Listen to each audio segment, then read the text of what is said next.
Hey everyone, good morning. This is Eric Wood from Blue Fox Group, and I was going to make a quick video here to answer a common question that we have almost every time we're working with a new customer, and they're working with us to see if they're a good fit, and we're working with them to see if they're a good fit for us as well. One question that always comes up is, how quickly can you respond? It seems like the common enemy is getting things done fast with IT providers.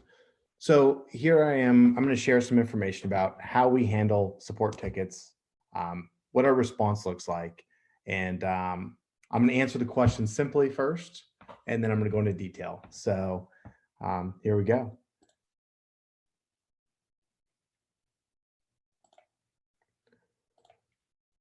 So what I've done is I've pulled up our support metrics for this week. Today's a Friday, and hopefully you guys can see that. Okay, um, it's a Friday, and I pulled up the support metrics for this week. I would say this is about an average week. Our the time it took to resolve a high priority ticket was zero point 0.7 hours. The average resolution time for a reactive services ticket is 2.95 hours. So it could be quicker, it could be longer. That's the average. Our goal is to do that 95% of the time. And in this case, we did it 100% of the time. So not to say we don't have days where it takes just a bit longer, but this gives you an idea real time as of this week, what our support looks like. So now that's the short answer. Now it's time for the long answer. So what I'm going to do here is show this is our service delivery process. And I said something that was really important, and that was what I called reactive support. So this is how we support our customers. So the information I was showing you is this green area right here that shows, hey, when you have a support issue, this is how quickly we're going to resolve it. Okay. Each of these 5 service delivery areas has different responsibilities, different timelines, and each of the people that work in these areas, they think differently.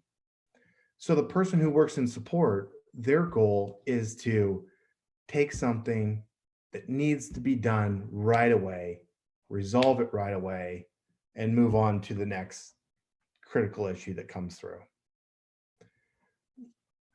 That doesn't mean that we're always going to resolve everything in 3 hours. Commonly, when we're going in and we're talking to a potential customer, and they're talking to other providers as well, we hear things like, our guys are really smart, or we hear, oh, we've got so many people. The reality of it is we're here in Phoenix, and there's essentially 2 internet providers. No matter how many people you have, if it's a Thursday morning at 8 o'clock in the morning, and one of the 2 internet providers is completely down throughout the valley, um, you're not going to be able to resolve that issue within 3 hours every single time, because we don't have any control over it. So what we do is we set expectations on what it is, and what we can do, and what we just don't have control over. So as I mentioned, support, you're going to be under 3 hours for a medium priority ticket. So let's use an example of why it wouldn't be 3 hours, and why we do it the way we do it. Let's say we get a call, reactive support down here in support gets a call from a video camera company, just came to install a new video camera system. It's great. It records everything, and the owner, he just wants to see what's going on in his office from his cell phone. It's a pretty common request. We're not going to be able to do that in 3 hours. Here's why. It's not because we're not able to open up a port to the internet. Because what's going to happen is we're going to get a call. Hey, the camera guys are here. We're sorry we didn't let you know. I just need help. They say it's only going to take about 5 minutes to go in there, open up a port so we can see our cameras remotely. So that wouldn't be part of support, and here's why. One of the issues that we have is security.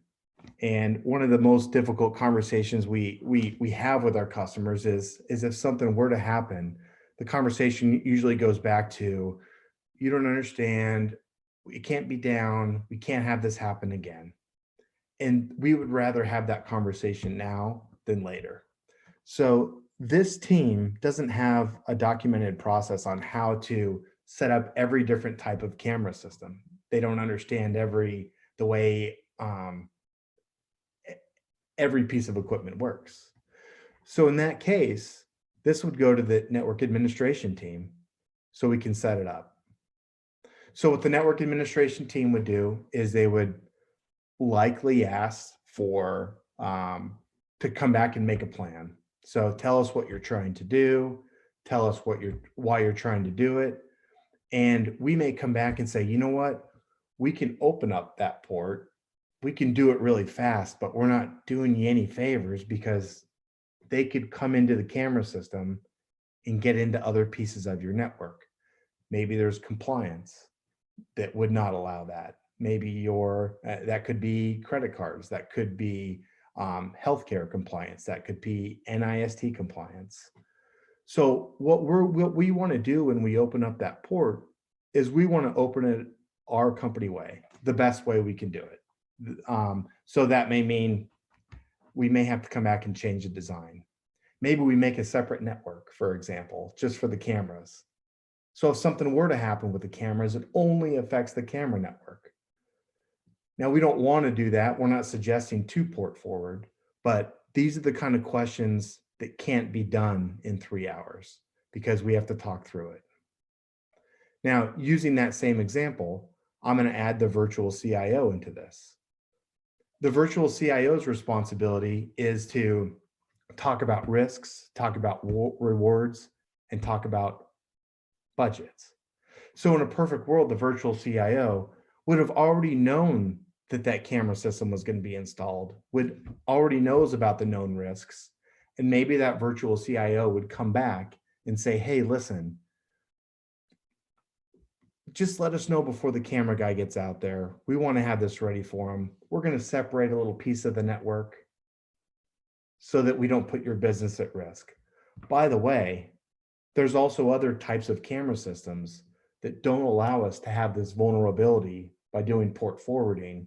What we'd really like to do is plan out a strategy where we don't have to find a way to put you in a tough position. Let's just minimize the risks, not do any port forwarding at all, and we use a different type of a product. It's gonna make life a little bit better for you. It's gonna work better. It's gonna keep you more secure, keep you more compliant. This is what we call planning the work. So support is very reactive. Support is things like, hey, I forgot my password. Hey, I spilled coffee on my computer and it doesn't work. Those are things that we know we have to do right now. Everyone who works in an MSP has to do it right now. If you've been in business for 5 years, you have to be good at this piece or you're just not going to have customers. So the idea is the virtual CIO is going to know about this ahead of time. He's going to plan the work. There's going to be a business plan. There's going to be talks about money. There's going to be, the idea is to make this simple. So in this circumstance, instead of it coming through support, hey, can you port forward and them doing it in 3 hours, or going to the network administrator and going, hey, hold on, we got to make sure that this stays secure. We start from the very beginning. The first step is the virtual CIO who knows about it before anything happens, and we come up with a plan. From that point, once a plan's created, it goes to professional services. So the virtual CIO is going to plan the work. The professional services is going to work the plan. So really, really easy, really simple, really streamlined. Hey, next Thursday from 8 a.m. to 12 p.m., the camera guys are going to be here. We're going to have a network already set up for them. They're going to plug into port number 4 on the switch. It's going to be secure, and this is how we're going to do things. All right. The last piece of support that is really important, but I didn't talk about it in this scenario, is centralized services. So what does centralized services do? The best example I can use is, let's say somebody calls up. They call up support. Support says, hey, I deleted a file and I need it. It's really important. Can you go back to last night's backup? So what has happened with other companies before is now support is going in going, wow, I hope those backups went okay. I hope that they work. What the centralized services team is dedicated to is going through, routinely checking, verifying the backups.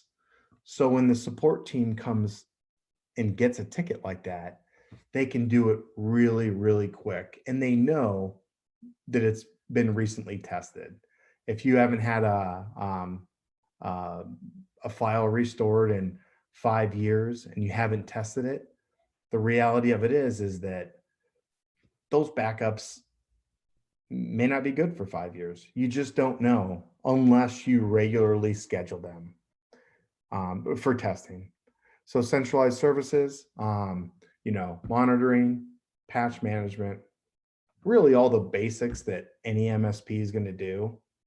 We're doing all those things, but what we've got is a process where we're not wondering what's going to happen when support gets the ticket. So think of it like this: support gets a ticket, they need a file restored.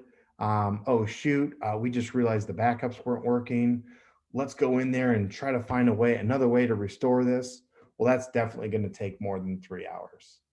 If we have centralized services, if the work was done, the work was planned out by the virtual CIO. When I say work, I mean backups. A backup strategy was created. Talk about costs, talk about what to expect. Hey, here's what's really good about this solution. Here's what's not so good about this solution. And how does this fit into your 3-year plan? Maybe right now you've got servers on premise, and in 3 years, you're going to be all in the cloud. That may change what type of investment you make in your on-premise backups. So the virtual CIO talks about those issues. The professional services does the work. The network administration team implements it the way our company way. The centralized services team makes sure that that message from the virtual CIO through professional services, through network administration, is routinely carried out and followed. And then hopefully it doesn't happen, but unfortunately it does. The day when something does happen, the support team knows exactly what to do. So that's it. That's the long version of what Blue Fox does and how we provide support to our customers. Have a good day. See ya.